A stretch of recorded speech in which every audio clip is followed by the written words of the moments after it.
Welcome to This Explainer. Today, we're pulling back the curtain on the Goethe A2 writing grading process. You know, a lot of students walk into this exam thinking that a passing grade is entirely dependent on having absolutely flawless German grammar. But as we're going to see today, that is definitely not the whole story. We're going to completely shift your focus from writing perfect German to achieving successful functional communication. Let's get right into it. Okay, let's just jump straight in with a real student submission that, well, looks pretty acceptable at first glance. For context, the task here was to write an informal message to a friend named Lena. The student needed to apologize for being late, give a reason, and suggest a new time and place. And the student wrote, "Hallo Lena, ich komme spät. Mein Bus ist Problem. Wir treffen 18 Uhr Bahnhof. Bis später." So I want you to ask yourself right now, would an examiner grade this a pass or a fail? This student clearly knows some German vocabulary, right? You can absolutely understand the general message they're trying to get across. But could these small, seemingly harmless grammatical mistakes actually move the result from a solid pass to a fail? Let's evaluate this exact text just like an examiner would. Now, this brings us to the hidden logic of the grading rubric. When an examiner looks at your paper, they aren't just taking a red pen to your grammar and calling it a day. They're actually grading you on 4 specific pillars. First up, task fulfillment. Did you actually answer the specific points requested? Second, register. Is your tone appropriately formal or informal? Third, language range. Are you using suitable vocabulary and connectors? And finally, language control. Is your grammar accurate enough for the message to be understood? Let's move into our first live autopsy, sample 1. Consider the very first point the student addressed. They wrote, "Ich komme spät." Now remember, the task specifically asked the student to apologize for arriving late, but did they actually apologize here, or did they just state a fact? Saying, "I am coming late" is literally just giving information. The actual required language function, the apology itself, is completely missing, and honestly, that is a huge missed opportunity.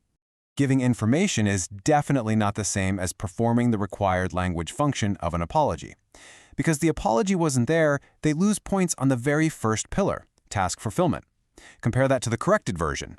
Es tut mir leid, dass ich zu spät komme. This properly and most importantly, safely fulfills that exact task point. Now let's look at the student's reason. They wrote, "Mein Bus ist Problem." Even though the original reason is grammatically incorrect, it's actually still completely understandable.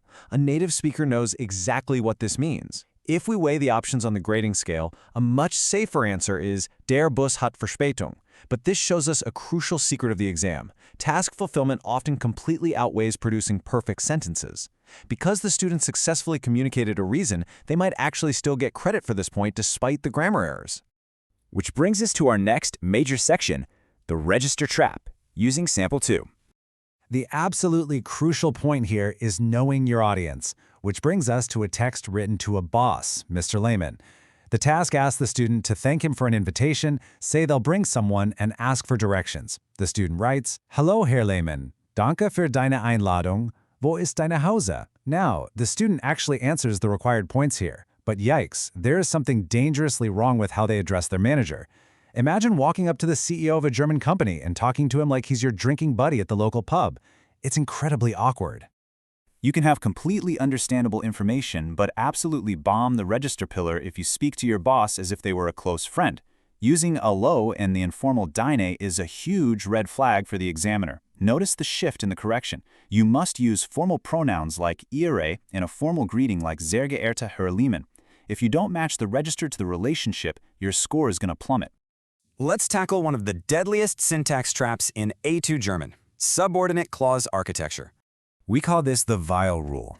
Think of this literally like building a house. There's a strict order of operations to lay a strong foundation. Step 1, you write your main clause. Step 2, you add your connector, like weil or das. Step 3, you add your subject and any other info. And step 4, this is the deliberate structural choice for things usually go wrong. You absolutely must move the conjugated verb to the absolute end of the clause. Trying to force a complex structure can be like walking across a broken bridge. The risky attempt tries to use weil, but totally messes up the verb placement. Ich komme später, weil mein Bus hat eine Verspätung. The examiner will instantly deduct points for that broken structure. But consider the sturdy, safe route. If you can't perfectly control the complex structure, 2 simple grammatically correct main clauses will always get you safely across. Ich komme später. Mein Bus hat Verspätung. Simple, effective, and fully correct. Now let's move into linguistic diagnostics and look at some common slip-ups. Here are the most common A2 pitfalls examiners are actively looking for. A major one is directly translating English phrases. For example, writing I make a party instead of the proper German Ich organisiere eine Party. Another massive trap is English word order. Students forget that in German, if you start a sentence with anything other than the subject, like the word morgen, the conjugated verb must still stay locked in that second position. These are the structural patterns you absolutely must consciously avoid. This brings us to a key rule about vocabulary. A simple, sturdy brick wall is far better than a crumbling castle. A response that tries to use incredibly complex, advanced vocabulary just to impress the examiner usually ends up sounding unnatural and inaccurate. A much better response sticks to clear, appropriate, and controlled vocabulary.